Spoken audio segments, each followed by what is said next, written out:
"Great damn it," muttered Melanie, realizing that she had stepped in gum. The pink sticky mess had firmly attached itself to her shoe and refused to come off. Frustrated, Melanie kicked the curb so hard that her thin heel broke with a crack. However, the gum remained stubbornly stuck to her now useless shoe. "Oh, come on," Melanie said it loudly, almost crying in annoyance. Nothing ever went right in her life. Instead of going to college, Melanie wanted to live off someone else's wealth. She took advantage of her natural gifts, her striking looks and youth, and got involved in escorting.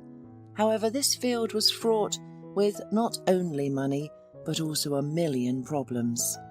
Sometimes she encountered horrible clients who believed that they could do anything for money, using Melanie like a puppet.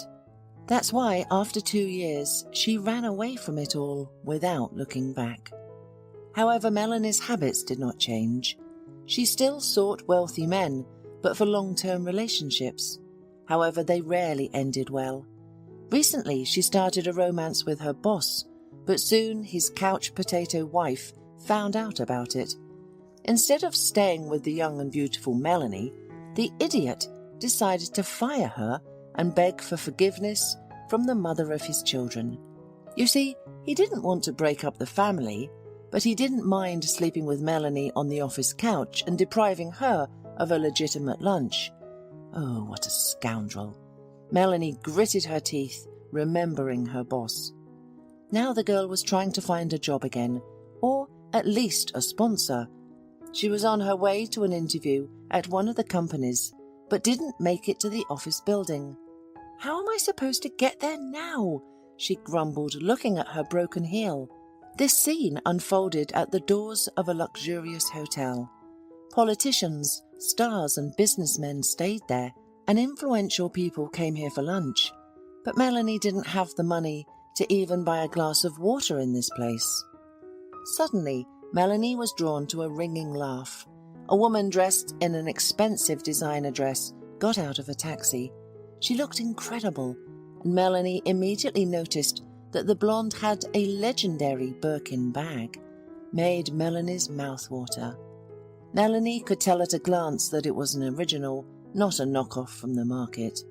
However, Melanie was shocked, most of all, not the woman's clothes, but her face. "Denise?" Melanie gasped, not believing her eyes. She even took off her sunglasses, thinking they were obstructing her view and showing her some absurdity instead of reality. The blonde turned around and, seeing Melanie frozen next to her, joyfully exclaimed, "Melanie, is that really you?" Denise rushed to the girl, hugging her tightly. Melanie, however, continued to blink in confusion and examine her old friend. Melanie and Denise were from the same orphanage. They even lived in the same room and slept in neighbouring beds.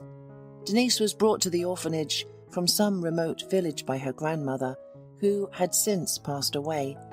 Melanie, on the other hand, ended up in state custody due to her mother's preference for her stepfather over her own daughter. Both girls were 8 years old at the time, but that was the only thing that united them. Melanie didn't like to remember her past, so she tried to avoid old acquaintances. However, she couldn't pass by Denise, at least not because she was in shock. The woman standing in front of her only resembled Denise, with her naive gaze and sincere smile, which Melanie always thought was too broad. Other than that, the blonde had changed. She had lost weight, her cheekbones were no longer round like a hamster's, and her cheekbones stood out.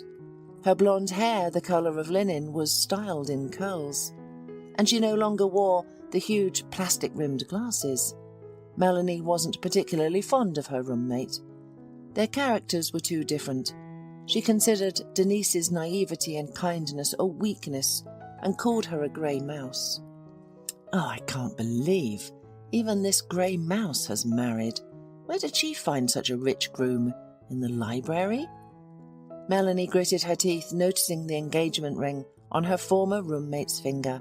It sparkled in the sunlight with a heart-shaped diamond cut that was larger than 1 carat. Denise, unaware of Melanie's envious thoughts, was happy to meet her. "I haven't seen you in so long. You look so beautiful." "Well, you were always a beauty," said the woman enthusiastically.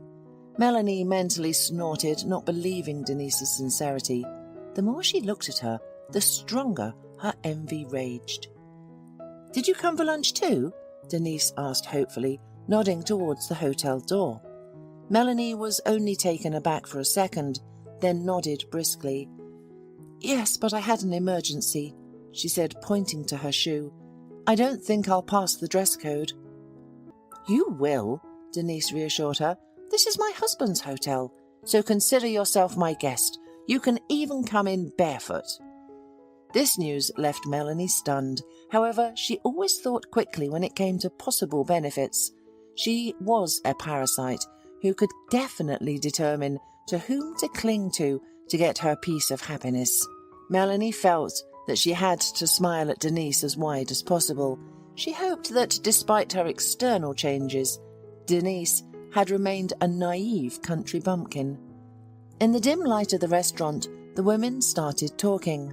Melanie was asking her friend with keen interest how she turned into a lady. "You were going to work as a translator, weren't you?" Melanie asked, recalling their past. "That's true, I am a translator," the girl said. "After graduation, I got a job at an agency that provides translators for business events. That's where I met Robert McClarty." "And what, did the big shot fall in love with you?" Melanie tried to contain her sarcasm, but it didn't come out well. Fortunately, Denise, who had surrendered to memories of her husband, did not notice it. "Well, you could say that," the woman laughed, taking a sip of green tea. "The thing is, during my studies, I learned not only German, but also French and Chinese. When I arrived at the meeting, I became an unwitting witness to someone else's conversation. Robert's potential partners planned to set him up. It turned out that they bribed a lawyer to forge documents. I hurried to Robert and told him everything. Of course, the deal didn't go through. In gratitude, Robert invited me to dinner, and then everything just happened." The woman blushed shyly, and Melanie, stuffing a piece of dessert into her mouth, which cost here like a wing from a Boeing, suppressed her snort. Denise told her that her husband was currently aiming for the post of deputy in their city, and Denise worked as an assistant and translator, but she hoped to go on maternity leave soon. "It's just that we haven't been able to have a baby yet," Denise complained, embarrassed, "but I signed up for a clinic to get checked. We won't give up, of course." That is not fair, Melanie thought, poking at the remains of her dessert with a fork and listening to her friend. She had no looks or charm. "She smiles like a dummy. She has so much money. She could have plastic surgery. Is Robert blind or something?" Then a sudden thought struck Melanie. What if she just took Robert away, and she could have a child for him if needed? Melanie, feeling encouraged, reached for her purse and then groaned.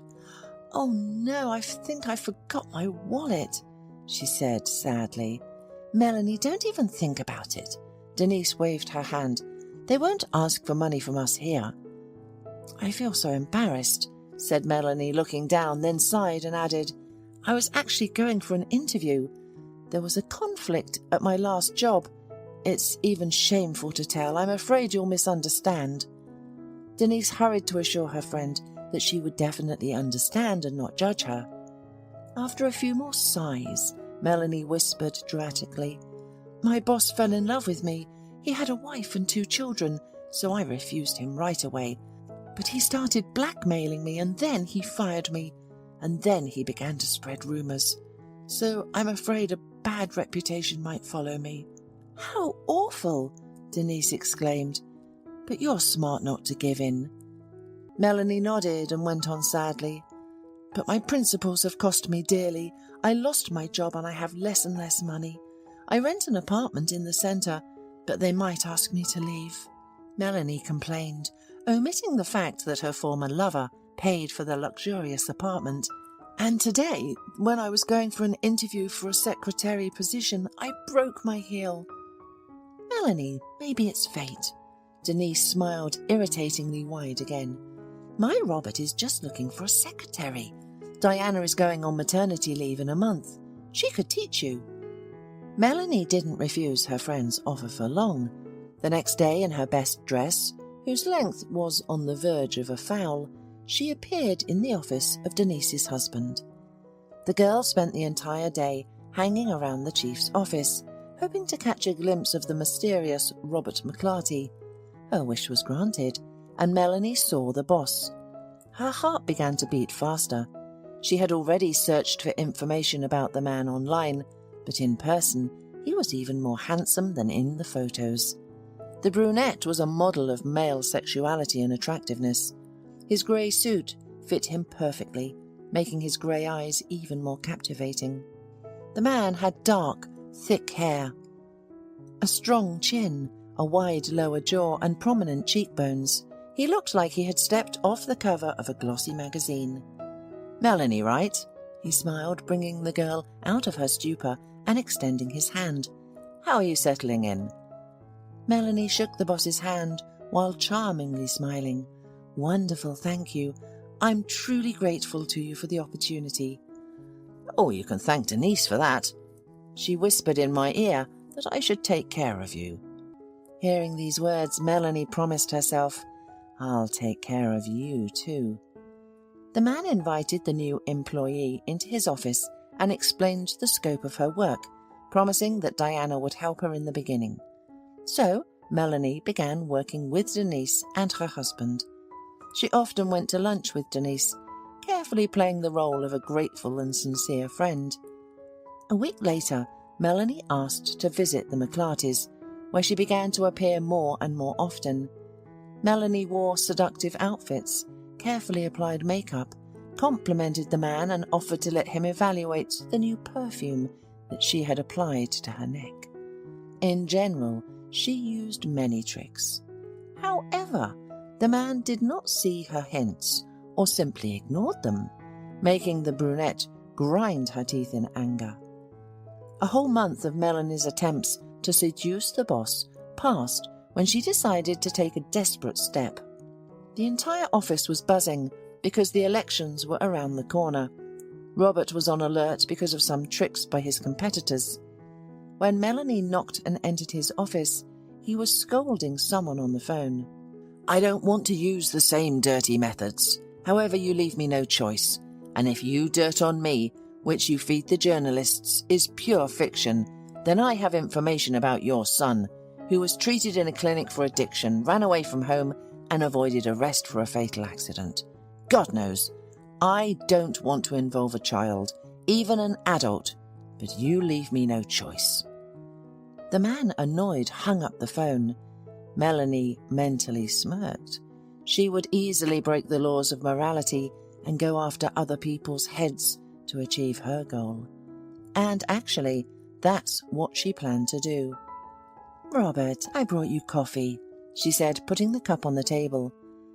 "Thank you, Melanie." The man nodded wearily, rubbing his face. The girl shifted from one foot to the other, not leaving the office. The man looked at his secretary and asked, "Anything else, Melanie?" The woman nodded, lowered her gaze to the floor, and began to twist her fingers, as if she were very embarrassed to start a conversation. "I heard your conversation, and I saw the fakes that your competitors spread," she said, not looking at the boss. "I think it would be fair to tell you something important. I'm afraid if the media finds out first, it will be worse. Although I really don't want to betray Denise, so please don't give me away." Robert frowned. "I don't understand you." Melanie sat on the edge of the chair and, leaning forward, blabbered, "Denise and I were in the same orphanage. After that, she got into bad company and tried to get me involved. Denise learned languages not to become a translator. She worked as an escort with foreigners, providing accompaniment and more intimate services. She offered this job to me, but I was scared and refused. We were students, very young, but I know for sure that she was in this field for a long time." Robert looked at the secretary with shock and disbelief as Melanie hurried to reinforce her argument. Recently, Denise said she couldn't get pregnant. She said confidentially, "I think this is related to her past. Of course, I'm certain that this kind of lifestyle is in the past. Denise has changed, but if you once walked the wrong way, you have to be prepared to account for your actions, right? I'm just so invested in you and the team's work that I don't want our efforts to go to waste." "This is nonsense," the man muttered. Melanie shrugged her shoulders. "It's my job to warn you. The main thing is that Denise's skeletons don't come out of the closet at the wrong time."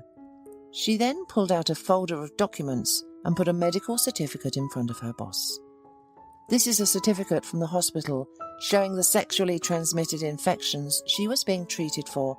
It's old, of course, and I'm sorry, but I know that Denise had an abortion in her second year. Where did you get this?" The man looked at the medical document with shaking hands.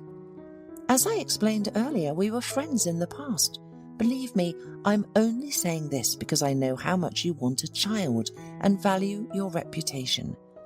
Melanie's voice trembled and tears filled her eyes. She leaned forward and touched the man's hand. To her relief, he didn't pull away, but sat there like a statue. "That's not all," Melanie breathed. "There's a video of her, for adults. I wasn't sure if it still existed, but I managed to find it. It was circulating among our classmates at the time. Maybe it can be removed from the internet. I'm worried someone will see Denise in such a role." "Video? Show me," Robert croaked, and Melanie showed the man the clip. The video was of poor quality, but the face of the main character clearly belonged to Denise, while the man's face was not visible. Robert barely held back from throwing the phone against the wall. He was horrified. He remembered his wife's face. Her words were not about being able to get pregnant and not understanding why. The future deputy also imagined what would happen if such information fell into the hands of journalists. This wasn't just a stain on his reputation. No, his good name would be gone. He married an escort, for goodness sake. Part of his election campaign was built around the fact that his wife was a loved woman with a difficult fate. Denise was from a village, spent her childhood in an orphanage, and saved his business from a bad deal. She was close to the people, and the story appealed to voters because it reminded them of a modern-day fairy tale about Cinderella. Watching the clip of his moaning young wife, Robert didn't understand what he should do now. The depressed man had no idea that even though the whole story was real, it was not about Denise. Melanie revealed a shameful part of her own biography to him. Even the medical documents were hers, but she forged them for Denise. The video clip was a skilled montage for which deceitful Melanie paid a lot of money, but she was confident that it would pay off. Melanie didn't even know that modern neural networks could create such realistic videos. Yes, the body wasn't very similar to Denise's, but who knows what she was like in college. "I'll go, Robert," the girl said sadly, and he just nodded. As Melanie left her boss's office, she smiled. However, she wasn't going to stop there. The woman took her phone and called a news portal that always published scandalous news. "Hello," Melanie greeted the interlocutor. "How much will you offer me for a very interesting and exclusive video?" When Denise came home, she was glowing from the inside. However, the mansion was quiet and dark. Thinking that her husband hadn't returned, Denise went to the kitchen and, turning on the light, gasped in horror. "Robert, you scared me. What are you doing in the dark?" The man didn't respond. He looked terrible and was swaying on his bar stool. A nearly empty bottle of whiskey sat in front of him. "Are you drinking?" Denise asked in surprise as she took off her jacket. "On a Monday? Did something happen at work?" "Something happened," he grumbled. "I got married." Denise furrowed her brow, taken aback by her husband's tone. She had never heard him like this before. The woman approached her husband, trying to cheer him up by touching his shoulder, but he brushed her hand away as if she were a bug. "Don't touch me. It's disgusting for me." "What are you saying?" Denise exclaimed, offended. "Okay, that's it. Stop drinking." She tried to take the remaining whiskey, but the man grabbed the bottle from her and threw it on the floor. Denise screamed as the shards scattered across the tiles. "Get away from me. Got it?" the drunk man yelled. "How could you? You're who—" He stopped, unable to finish his insult. Denise was crying, pressing her hands to her lips. "Robert, what's wrong with you?" she kept asking, not understanding anything. "What's wrong?" the man said in rage. He showed her the video clip. "I've seen it. I watched it about 200 times. Do you have any more of these?" Denise, watching the video, went pale. "Robert, it's not me. Probably your competitors are digging at you again. I've never—" "Get out of my house," Robert shouted. "Do you hear me? I don't believe you. I don't want to see you. You've ruined my life. I've kept a snake on my chest." Denise tried to reason with him, but he pushed her roughly, and Denise had to leave the house in tears. She sat behind the wheel of her car and drove off, dialing her friend's number, but Melanie didn't answer. Denise thought in passing that she didn't even have time to share the big news with her husband, and now it didn't mean anything. Denise couldn't stop crying. "Melanie, answer the phone," she begged, needing support. "Hello?" Melanie's voice came over the line suddenly. "Melanie, Damn!" Denise began to speak, but the phone slipped from her trembling hands. She heard Melanie calling her. She leaned over to grab her smartphone and the car swerved. A passing truck honked, scaring Denise. She gasped, twisted the wheel, and crashed into a pole, losing consciousness. Robert couldn't open his eyes. He couldn't remember how much he drank the night before, but his head was splitting. He turned on his side and tried to find his wife in bed, but her side of the bed was empty. A sad reality hit him. He got up, looking around, and realized that he had driven Denise away. Oh, he was so wrong. He had flown off the handle from stress and alcohol. He had to figure everything out. Robert grabbed his phone, noticing several missed calls, but not from Denise. Calling the number back, he heard the voice of a doctor. "Your wife was in an accident, and she is in the hospital now. However, she has regained consciousness. The pregnancy is not at risk." Robert didn't understand what shocked him more, that his wife was in the hospital after an accident, or that she was pregnant. He immediately got dressed and ran to the hospital. As soon as he rushed into his wife's room and saw the bandage on her head, Robert fell to his knees. "It's my fault, Denise. When I heard about the accident, my heart almost stopped. If something had happened to you, I would never have forgiven myself. I don't need any deputy posts. I love you. Please forgive me. And the past, I don't care about it anymore." Denise shook her head and smiled her beautiful wide smile, which Robert loved so much. "You won't have to leave your post," she said. "Remember, Clark, my old friend whom we helped, he's a journalist now. He called me because they received a video with my participation and were offered to publish it. He paid to redeem the video, but then he immediately called me. He's on his way now." When the journalist arrived, everything fell into place. "I didn't believe in this video right away," said Clark, causing Robert to feel embarrassed for having believed Melanie's words right away. "Now there's a lot of this stuff. It's called deep fake. I decided to find the original, and I'm sure it's not you, Denise. Then I traced the number of the calling woman, and here's what I found." To Robert's lack of surprise, that woman was Melanie. Denise gasped, not wanting to believe in such a low act of betrayal. Being a kind person, Denise wanted to forgive Melanie and send her on her way. But Robert was tired of being good. He sent Melanie in a very specific direction, to the courtroom for defamation. Although the girl got off with a hefty fine and mandatory work, Robert was satisfied. He didn't have time to deal with the inadequate intriguer, he was taking care of his pregnant wife and promised that he would always trust his beloved Denise